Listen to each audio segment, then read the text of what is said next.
আমার নাম মোশাররফ আদনান, আমি জাতীয় নাগরিক পার্টি এনসিপির কেন্দ্রীয় সংগঠক এবং কুল্লাপাড়া উপজেলা অর্থাৎ সিরাজগঞ্জ 4-এর আমি হচ্ছে অ্যাম্বাসিডর। আমি খুব দুইটা মেসেজ খুব স্পষ্ট করে বলতে চাই। আপনারা অলরেডি অবগত, এই নির্বাচনে দুটি ভোট দিতে হবে, আপনারা জানেন। দুটি ভোট দিতে হবে, আপনারা জানেন। একটি হচ্ছে হা ভোট। আমি জাতীয় নাগরিক পার্টি থেকে কেন্দ্রীয় ঘোষিত হা ভোট নিয়ে প্রত্যেকটা ওয়ার্ড, প্রত্যেকটা ইউনিয়নে আমি যাবো ইনশাল্লাহ। আপনাদের সহযোগিতা দরকার। যে মেইন পয়েন্ট আপনারা তো জানেন, হা ভোট কেন দিতে হবে। ইতিমধ্যেই সরকারের বিভিন্ন জায়গা থেকে প্রচারণা চালাচ্ছে।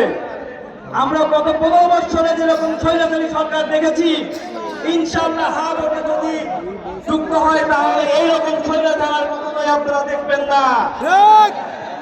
আমরা চাই সকলের পাওয়ার চেন থাকুক, অর্থাৎ সংসদে যারা প্রধানমন্ত্রী থাকলেও যে প্রধানমন্ত্রী থাকবে তারা যেন হচ্ছে ক্ষমতা বেশি থাকে, অর্থাৎ বিরোধী দলে যারা থাকবে তাদের জন্য এই মামলা হামলা ইত্যাদি যেন না হয়। আপনাদের সবার কাছে অনুরোধ করব, আপনারা হা ভোটে ভোট দিবেন এবং পাশাপাশি সবাইকে বলবেন, সংগ্রামী জনতা, আজকে যে উদ্দেশ্যে আমরা আজকে সমবেত হয়েছি এই ঐতিহাসিক মাঠে, আজকে আপনাদের সবাই জানেন যে আমাদের আমির আসতেছে, আমরা তাকে স্বাগত জানাবো। পাশাপাশি আমাদের এখানে মঞ্চে বসে আছেন মাওলানা রফিকুল ইসলাম খান, যিনি সৎ, শিক্ষিত এবং আগামী উল্লাপাড়াকে নতুন ভাবে তৈরি করা একটা নেতা আছে। আমরা মাওলানা রফিকুল ইসলাম খানের হাতকে শক্তিশালী করবো তো?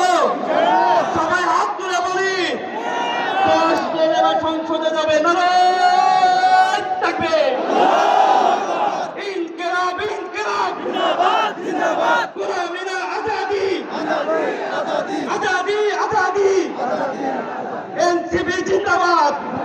আসসালামু আলাইকুম ওয়া রাহমাতুল্লাহি ওয়া বারাকাতুহু। ধন্যবাদ ইঞ্জিনিয়ার মোশাররফকে।